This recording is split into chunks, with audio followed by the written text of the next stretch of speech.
Okay. Segment 3, two visions of war. The constrained vision, and again, I'm quoting from your book, A Conflict of Visions. War is seen as originating in human nature and being contained by institutions. The unconstrained vision. Those with the unconstrained vision tend to explain war in terms of either misunderstandings or of hostile or paranoid emotions raised to such a pitch as to override rationality. Yes. Is it fair to say that the constrained vision is not surprised by war, but the unconstrained vision is always a little startled when a war breaks out? Oh, absolutely. That you can take this back to the Federalists, where they said, why do we think that the 13 colonies will make war on each other if they're not united? And the answer was because that's what countries have always done.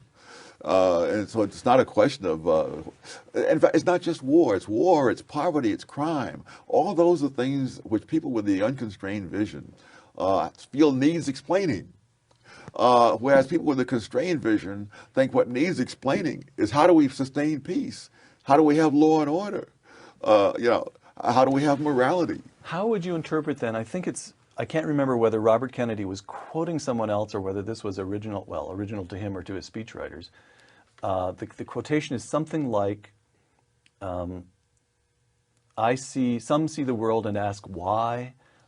I see what could be and ask why not. Yes, yes. That's a kind of that's the unconstrained vision in a nutshell.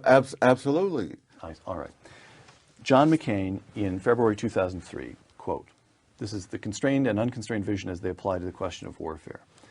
In this age, liberating oppressed peoples from tyranny, from the tyranny of those who would do us harm, serves not only narrow national interest, but the ordered progress of freedom, close quote. Barack Obama in August of last year, quote, in the first 100 days of my administration, I will travel to a major Islamic forum and deliver an address to redefine our struggle.